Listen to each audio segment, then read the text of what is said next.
14 years old, P7 class, a South Sudanese by nationality from Central Equatoria. Before the coming of this Artolution, there were nothing like pictures on the wall.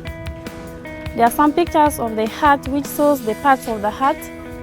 Since before this man came, we used to revise these things from the book, but this time you revise from the book and the summary will be done just outside. You look at the wall, then you look at the pictures, the parts are there. From there it will be simple for us to revise. Before the coming of this Artolution, we, the school children, we don't know how to paint, but after their coming, we are now able to paint. We are able to design some pictures on the walls and so on.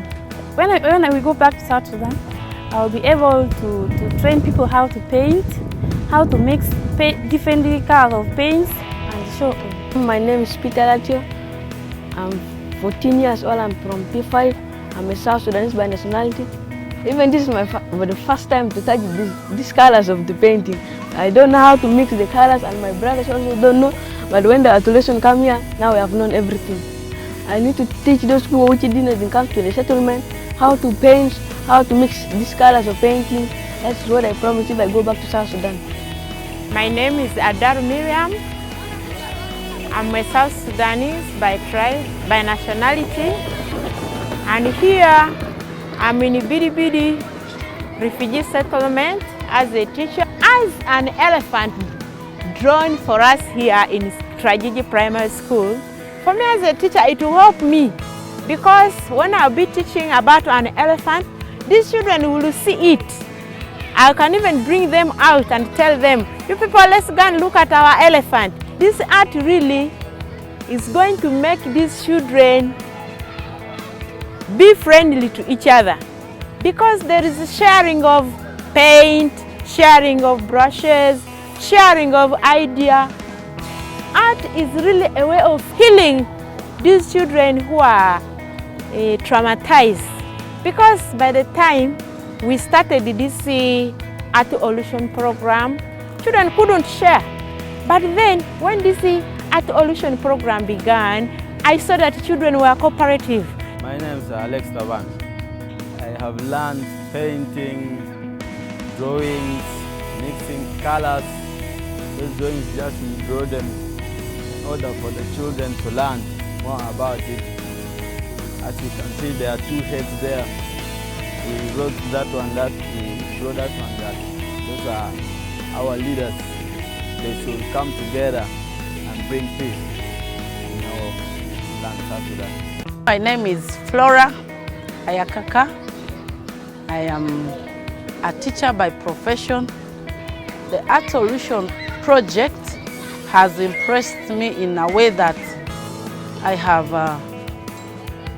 found that through painting, where we use different colors, children get interested in learning a number of things. The art that Artolution has brought in, I think will help the refugee children in a number of ways. One, before we started painting, we sat down and looked at what ideas we can put in place that we will be able to present on the murals for the children to look at. One, we looked at family relations.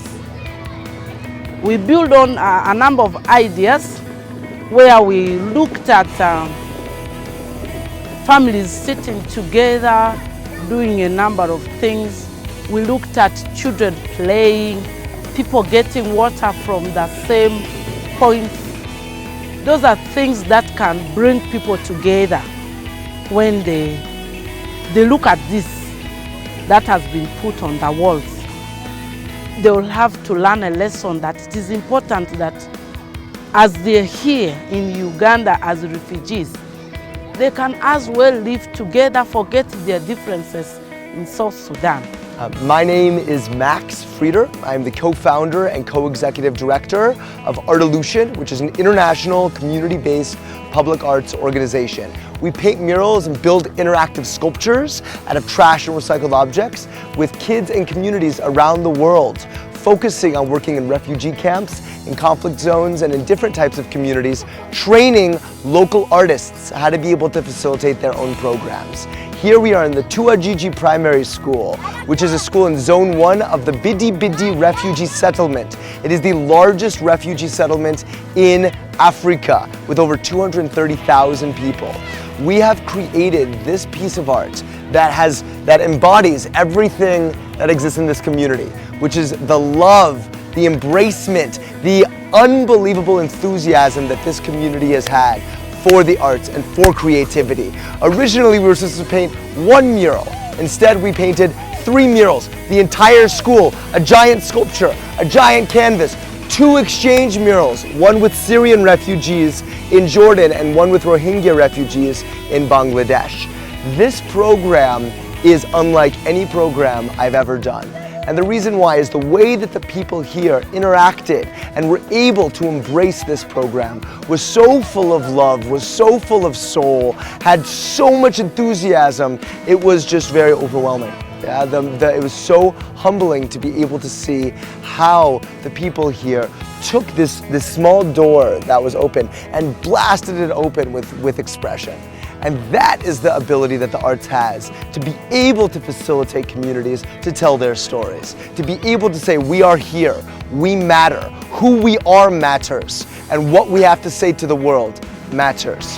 When you look at the way that these children interacted with each other, the way that these artists interacted with each other, it is something that is magic. It is something that is so special, something that is the first time in the history of Uganda that there has been a program where a community-based public arts project was facilitated by artists and educators who were both Ugandan and South Sudanese working with refugee children.